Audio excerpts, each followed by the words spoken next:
I think anyone who spent more than 15 minutes in the place where I live will tell you that it's a bit of a toilet. But sometimes life gives me a reason to appreciate the fact that I am, at least for the time being, functionally stuck here. I got to see Alberto Vasquez's Unicorn Wars before a lot of people in the West. That's something, right? I had originally planned to cover Unicorn Wars in a larger video about animated movies released in 2022, but I figured as long as I had the advantage of having earlier access to the movie, I may as well get my horse out of the gate before some fucking PNG tuber beats me to it. Because it's not something that's widely circulated presently, I'm going to try my best to avoid spoilers, or at least it's my aim not to spoil anything that isn't already available to the public through trailers. I might do a remixed version of this video once it's widely circulated where I talk about it more at length, kind of more like an analysis, but avoiding spoilers while I discuss this movie seems like the most responsible thing at this point in time. So yeah, let's jump on this pony. Or unicorn, as the case may be. Unicorn Wars, the second adult animated feature film by Bird Boy and the Forgotten Children co-director Alberto Vasquez, follows a group of teddy bear soldiers who, guided by religious indoctrination and martial law, wage a holy war against the unicorns that reside in the nearby enchanted forest. One platoon, led by an untested sergeant and a taciturn priest, is charged with a rescue mission to establish contact with another platoon who've since gone missing deep in the forest. As the group moves further into the enchanted forest, tension between its leaders and between the soldiers throws them into a maelstrom of religious fervor, psychedelic madness, and bloodshed, as members of their group are subjected to injury, terror, and death. The movie is primarily focused on Azuline and Gordy, two brothers who enlisted in the militia together. Azuline is a narcissist and a bully whose bloodlust against the unicorns is spurred by a conversation he has with a priest about how drinking the blood of the last unicorn will make him eternally beautiful. Gordy, by contrast, is gentle, sweet, and a competent soldier who seems content to have a network of people to be close to and to be around his brother, in spite of the fact that Azuline is an awful prick to him because Gordy is their mother's favorite child. Tensions rise, the fog of war grows thicker and thicker, and Azuline and Gordy eventually find their brotherly bond stretched to its limits as the full scope of their mission and the full scope of their individual characters is revealed through their wartime trauma and how they respond to it. And through all of this, the unicorns prepare to strike back. I came out of Unicorn Wars enjoying it a lot. It sat like a rock in the pit of my stomach after I left the theater, especially after the ending. But the more I thought about the movie, the more I found myself really enjoying it. I think a lot of things really worked here, which I think is doubly impressive because there were a lot of avenues and opportunities for this to go wrong. I think one potential pratfall for this film's success is that it has an obvious image problem. I couldn't blame anyone who hears an adult animated war movie in the vein of Apocalypse Now that stars colorful Care Bear-style characters and immediately pictures something from the playbook of schlock value edifices like Robot Chicken or Happy Tree Friends. Something completely crass and so obnoxiously obvious. A vehicle for an hour-and-a-half marathon of gratuitous, audacious violence and vacuous juvenile writing. It's not the case here. The characters in Vasquez's filmography have had a decent amount of pathos and used their cuddly appearance to belie more sophisticated issues and discussions, and that tradition carries on in Unicorn Wars, which I think is no small part of why I think disaster was averted in terms of its presentation. Make no mistake, however, there will be blood, and if you bring your young children to see this movie, I think you deserve everything you get, but I don't think the violence we see displayed is any more gratuitous than what we would see from a war movie in live action, and I think that the respect and sense of humanity Unicorn Wars pays to its characters and setting helps to give that violence a human edge instead of a cartoonish one. On the subject of characters, I think the ones that we focus on are excellent.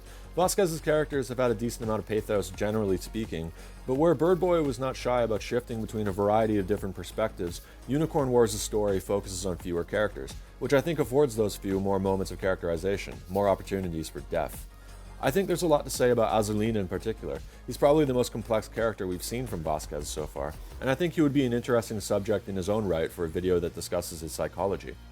One thing that also stuck out to me about Unicorn Wars was its score. It uses a lot of industrial music, and I thought that was a brilliant pairing for the aesthetic of the film. It was great. I was especially enamored with the song that plays during the credits in particular. It was a really beautiful movie to look at, I think, which I'm going to expand upon in a little bit, but I think that it does mark a solid improvement in terms of its animation. I especially love how they did the unicorns. They were CGI where the rest of the characters were 2D, which I thought conveyed the vaguely eldritch nature the bears attribute to them very well. I thought it was pretty thematically rich. There's a struggle between human powers and industry versus a version of nature that's simultaneously wicked and divine at the center of this plot, which I've just accepted as being a cheat code to get me to like something. It lampoons and deconstructs the machismo that's commonly explored in other war movies as well, which I think also dovetails into a potential queer reading. I think it's interesting that the platoon we focus on, full of colorful, physically affectionate boys and men, is also the one that the higher-ups in the militia, who all have comparatively muted and realistic color of fur, consider to be expendable meat for the meat grinder. I have a few more points on this perspective of the movie, but I can't really get into them for reasons related to spoilers. If I ever end up making a second part to this review after its eventual wider circulation, I may touch on that. I feel a little hamstrung here because there's a lot of meat on this movie that I can't really sink my teeth into without potentially spoiling it for several people. What I can do instead is point out a couple of its features in relation to the director's other movie.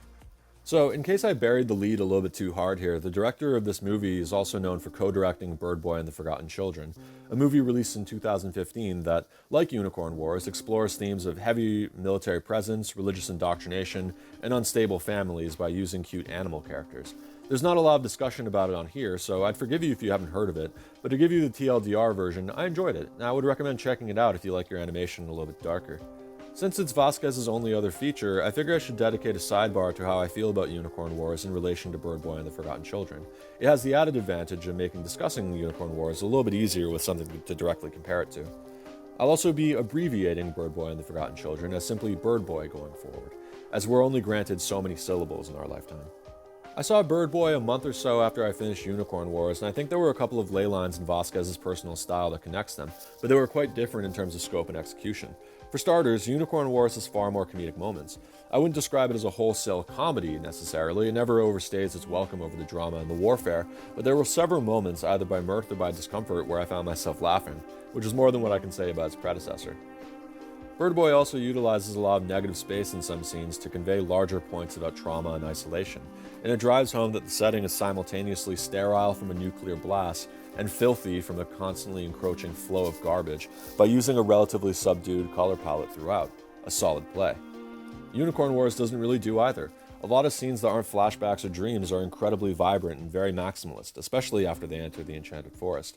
And as a result, even the film's more brutal moments are a feast for the senses. I think that aspect of it is really cool, almost like it's daring you to look away. Bird Boy is also quite unique in its employ of visual metaphor.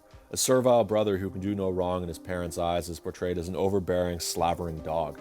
A stepfather to a mouse girl is a distinctly human-looking figure wearing a hood with mouse ears. The drug addiction of a bedridden mother is a spider that grows larger every time her son gives her a dose, etc. It does a disservice to the film to interpret its more abstract elements literally, is what I'm trying to say. Unicorn Wars, at least for the most part, dispenses of that. Despite it being a film about teddy bears fighting a crusade against unicorns in an enchanted forest, it doesn't utilize its fantastical elements to use visual metaphor and abstract thought in the same way. It saves its A game for last in that regard, because I think the very end of the movie is as abstract and perhaps not to be taken literally as it really ever gets. It gives you a little head scratcher to ponder on the inevitably quiet ride home, you know? And I like that aspect of Unicorn Wars a lot. I think one of animation's greatest strength is that you can use the fact that it's untethered to reality to convey so many different things. But I also thought that Bird Boy's pendulum just swung way too hard in the other direction. I wouldn't damn Bird Boy or cheapen its savoir-faire by calling it pretentious, but I would say that Bird Boy uses visual metaphor like a sledgehammer, where Unicorn Wars uses it like a scalpel. And I prefer the more withdrawn approach of the latter. So I guess all this to say, I can't really do a one-to-one comparison of these two because they're very different movies, but having seen both, I think Unicorn Wars is a stronger film overall. Not to say that it was like totally unimpeachable though, there were a couple of things that I took issue with. I think it suffered from some pacing issues, specifically in relation to the unicorns. We're brought into their world through the perspective of a young unicorn, who I'm not going to name at this time, and while scenes with them and their ilk are undeniably gorgeous, as a subplot I think it's noticeably out of lockstep with the rest of the story, and I don't think, at least on the first pass, that the film does a very good job of explaining some of the conceits behind unicorns as an entity in the story.